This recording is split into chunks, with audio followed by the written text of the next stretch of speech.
I'll have more sharks from the Adventure Aquarium and more on the weather coming up a little bit later on in the show. Bill. Okay, we'll see you then, Marty. We turn now, though, to that deadly helicopter collision in Phoenix, Arizona. This morning, federal investigators are arriving on the scene to determine exactly what went wrong. What we do know is that two news choppers covering a car chase on live television crashed into each other and exploded in midair, killing 4 people on board. You see their photos there on the screen. This incident raising tough questions about whether news organizations should be taking risks to cover car chases. ABC's David Kaley joins us now from Van Nuys, California. Good morning, David. Good morning, Bill. Police chases and their coverage have been debated for years now. This is a helicopter very similar to the 2 that went down in Phoenix. You may have seen them circling around a news story in your town. It is a very tight fraternity of pilots, and it can be a dangerous business. Okay, all right, they're closing in. Looks like they've. Oh, geez. We're going to pull out. We don't know what has just happened right there.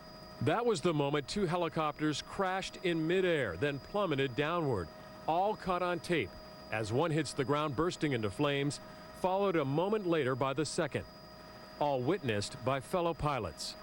You have to just give me a second here, Ron.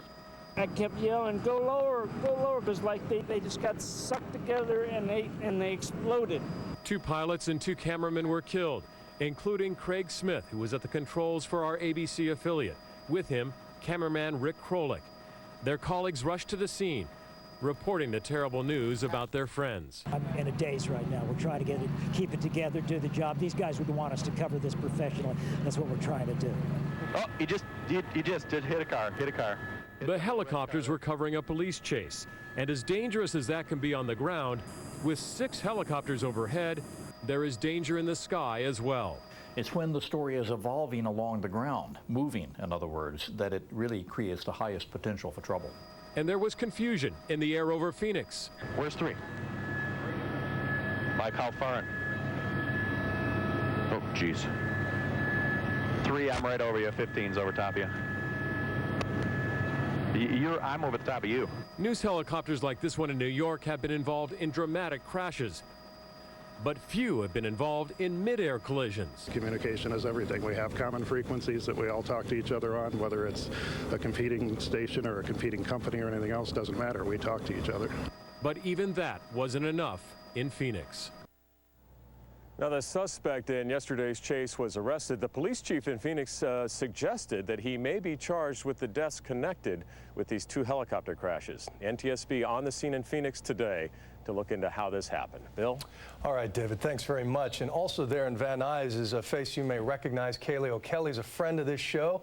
She's a meteorologist at KNXV, that station in Phoenix. She's filled in here for Marisol on several occasions. And Kaley, you knew these men quite well. You know the market quite well. First of all, tell us, is it the sort of hyper-competitive market when it comes to sort of chopper coverage where guys would be jockeying in a way that may not be prudent? Well, I have to tell you, Bill, and you and I have been in this business a long time. I've worked in several news markets.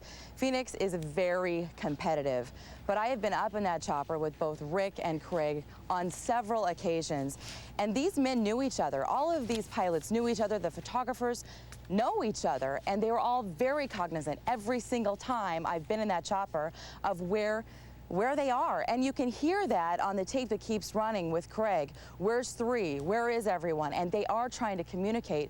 And yes, I think it was very competitive out there, but I also think they were trying to work together to get the story and to get it right. And how are your colleagues remembering Craig and Rick this morning? I have to tell you, I work very closely with both of these gentlemen on our morning show there at ABC 15 in Phoenix, and I don't even think it's hit us. As a family, this has been very difficult. In morning television especially, we work into the we work from the wee hours of the morning into the late hours of the afternoon and sometimes evenings, and this has been very difficult. You know, with both of them, Rick, the park that they went down in, Rick worked very hard to put up the American flag that's blowing in that park. He worked very hard with a Republican organization. It was a point of pride for him. Now, getting back to what was going on with Molly and Craig Smith, Craig Smith used to fly with a dog named Molly, and she was a character on our morning show, and this has been very difficult for us as well. Well, our condolences to all of you who worked with these men and their families as well. Kaley O'Kelley, thanks for your insight this morning. Thank you. Claire. Thank you, Bill. Now to the growing controversy engulfing the nation's space agency. This morning, NASA is looking into allegations that astronauts not only flew drunk, but that space officials knew those astronauts were intoxicated when they boarded the spacecraft, but let them fly anyway. How could this happen? ABC's Mike Von Fremd has more.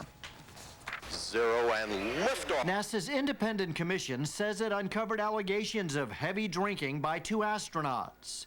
In the report, the panel said alcohol is freely used in crew quarters. While the report provides no names, dates, or hard evidence, NASA says it is launching an investigation. We will act immediately on the more troubling aspects of this report with respect to alcohol use. The panel was formed after the shocking incident last February when astronaut Lisa Nowak was arrested on assault charges after driving from Houston to Orlando to confront another female pilot in a lover's triangle. Though Nowak was not mentioned in the 11-page report, her problems have caused the agency to implement periodic psychological screening of all astronauts. Her attorney says it's unfair to link her with the astronauts who may have alcohol problems. She is not one of the 2 astronauts that NASA was speaking of today. I wish NASA would reveal to you who they are. We do not know who they are, but it's not Lisa Nowak. Adding insult to injury, NASA also discovered a contractor sabotaged a computer scheduled to go up on the next shuttle. Officials say it would not have been a threat to the crew, but it is another devastating revelation for an agency that's now scandal-plagued. For Good Morning America, this is Mike Von Fremd at the Johnson Space Center in Houston.